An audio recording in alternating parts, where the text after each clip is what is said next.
ओम शांति। जिन लोगों ने आपको दुख दिया है, धोखा दिया है, आपका विश्वास तोड़ा है, उनका हिसाब कैसे होगा ये ज़रूर जान लीजिए।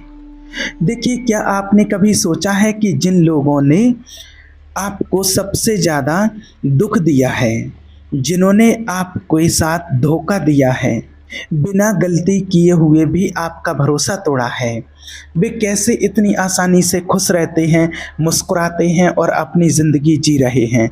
ऐसा आपको क्यों लगता है कि उन्हें शायद कोई फ़र्क ही नहीं पड़ा है।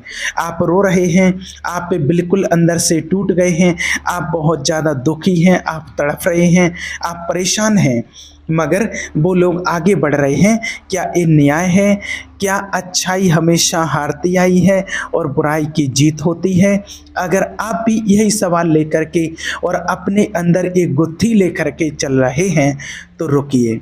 अगर आज आप इस वीडियो में अंत तक बने रहेंगे तो आपको एक ऐसी सच्चाई बताएंगे जो आपके दर्द को बिल्कुल छू मंत्र की तरह ख़त्म कर देगी, और ये सच्चाई आपको आज़ाद करेगी और आपको ये एहसास भी कराएगी कि ईश्वर की नज़रों में कुछ भी अनदेखा नहीं होता है।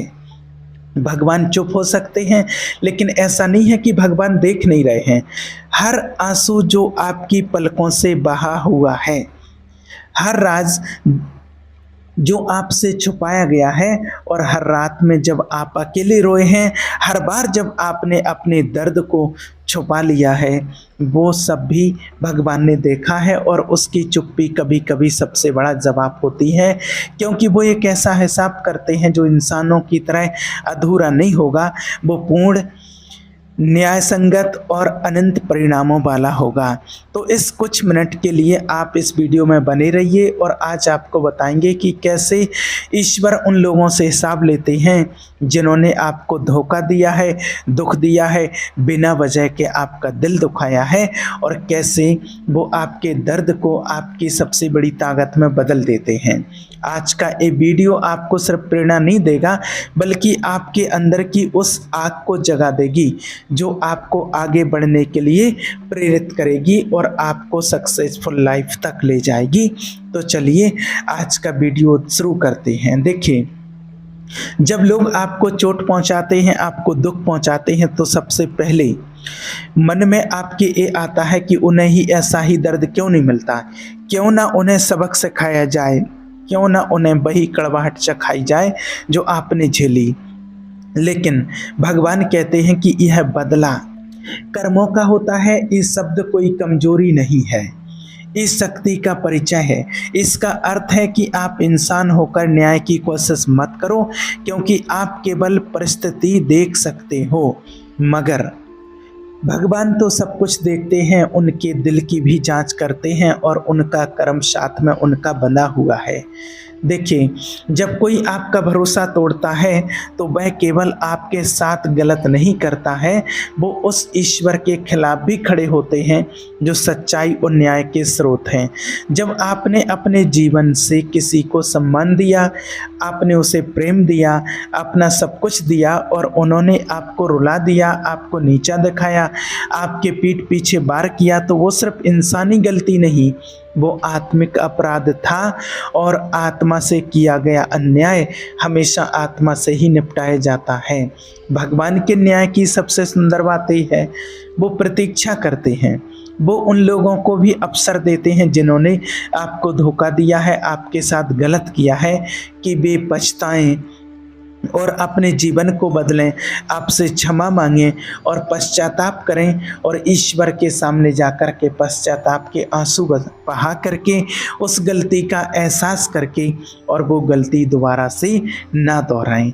लेकिन जब कोई व्यक्ति लगातार कठोर बना रहता है, जब वो अपने घमंड में पाप को उचित ठहराने लगता है, तब वो ईश्वर के न्याय में सक्रिय होता है। और जब वो भगवान न्याय करते हैं तो वो केवल उनके कामों का हिसाब नहीं करते, वो उनके हृदय की गहराई तक जाकर उनको तोड़ते हैं, ताकि वो समझें कि उन्होंने क्या खोया है। भगवान का न्याय कोई तात्कालिक बदलाव नहीं होता है, वो प्रशिक्षण। कई बार वह उन लोगों को ऊपर उठने देते हैं ताकि उनकी ऊंचाई से गिरावट और भी गहरी हो। वह उन्हें अवसर देते हैं ताकि जब वे गिरें तो उन्हें समझ आए कि वे किस अनुग्रह को खो चुके हैं। इसीलिए जब आप ये देखते हैं कि जिन्होंने आपको धोखा दिया फिर भी वे हंस रहे हैं, हर काम में सफल हो रहे हैं, तो घबराइए मत। वो उनका आखिरी अध्याय नहीं है, उनकी कहानी अभी ख़त्म नहीं हुई।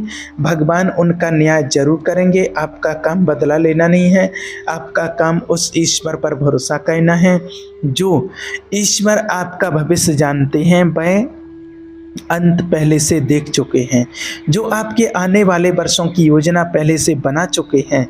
जब आप अपने जीवन की कठिनाइयों, धोखों और दर्द को सहते हुए भी आप एक सत्य के मार्ग पर चलते रहते हैं, परमात्मा का हाथ कभी नहीं छोड़ते हैं, उसका साथ कभी नहीं छोड़ते हैं और उसके विश्वास में आप आगे बढ़ते रहते हैं, तो वो आपको देखते हैं कि आप केवल एक दुख झेलने वाले नहीं रहते, बल्कि आप उस व्यक्ति में बदल जाते हैं जिसने दुख को पार किया, अपनी आत्मा को डूबने नहीं दिया और अंततः आपके जीवन की परीक्षा में आपने खुद जीत हासिल की है और आप अब केवल पीड़ित नहीं बल्कि एक प्रेरणा बन गए, एक विजेता और ईश्वर की योजना का गवाह बन जाते हैं। आप सोचते हैं मैंने कभी किसी का बुरा नहीं किया, मैंने कभी जीवन में किसी को धोखा नहीं दिया, दुख नहीं दिया, फिर भी मेरे साथ ही ऐसा क्यों हुआ।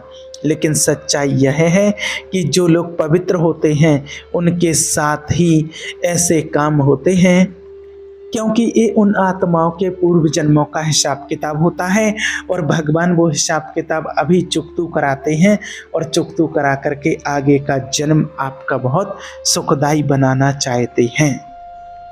क्योंकि जो उजेले में चलते हुए अंधकार के लिए खतरा होते हैं, लेकिन याद रखिए जितना बड़ा हमला उतनी बड़ी ही आपको जीत मिलती है और आपकी हर परीक्षा केवल आपकी अगली ऊंचाई की तैयारी है।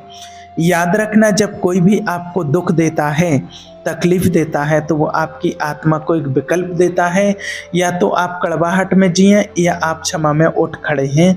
बदला आपकी तरह घमंड की तरह काम करता है, लेकिन क्षमा वह पंख है जो आपको ऊंचाई पर ले जाती है, जहां दुश्मन भी आपको नहीं छू सकते। इसलिए क्षमा कीजिए, खुद के लिए, उनके लिए नहीं, लेकिन माफ़ कीजिए ताकि आप स्वतंत्र हो जाएं।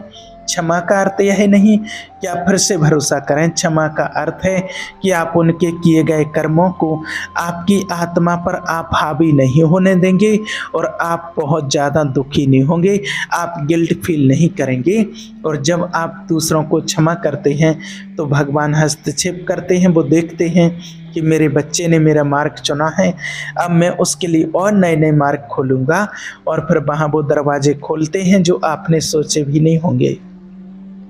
याद रखना, जिसने जो कर्म किया है उसके कर्म का हिसाब होगा और ईश्वर भी वो हिसाब देखते हैं, लेकिन समय आने पर, उसका समय आने पर वह सिर्फ उनके कर्मों को उजागर नहीं करेंगे, कर्मों को नहीं देखते, वह आपके घावों को भी गवाही में बदल देंगे। आप उस व्यक्ति से बदल जाएंगे जो टूटा हुआ था, उस योद्धा में जिसकी कहानी प्रेरणा बनेगी।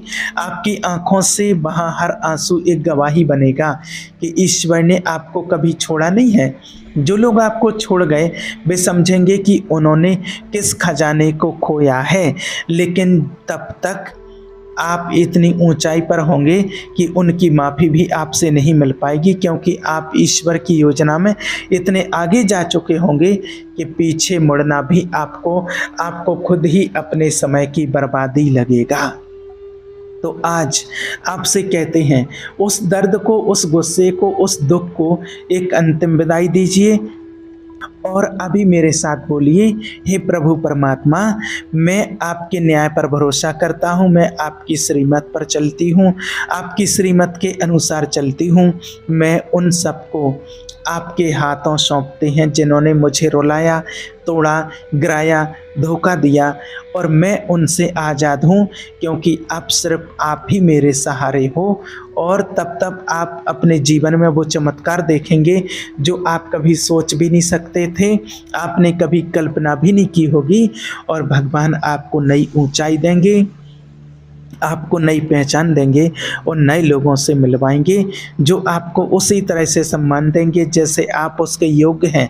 आपका दर्द व्यर्थ नहीं जाएगा और जिन लोगों ने आपके साथ बुरा किया है, उन्हें सबक मिलेगा या तो उन्हें ईश्वर की कृपा से या उनकी न्याय से। लेकिन आपको तय करना है कि आप किस मार्ग पर चलेंगे, बदले के या भरोसे के। और हम आपको ये भी बता देते हैं कि ये आसान नहीं है उस दर्द को सहकर भी विश्वास बनाए रखना। मगर जब आप आंसू पोंछकर पूरे दिल से ईश्वर से कहते हैं, मैं आपके न्याय पर विश्वास करता हूँ, विश्वास करती हूँ, तो वही क्षण आपकी नई शुरुआत जीवन की और आपकी आत्मा के लिए एक नया विश्वास का द्वार होता है। और ये विश्वास का एक बीज है जो समय पर फल देगा और समय आने पर आपको हर मुसीबत से बाहर निकाल करके भी लाएगा। ठीक है। ओम शांति।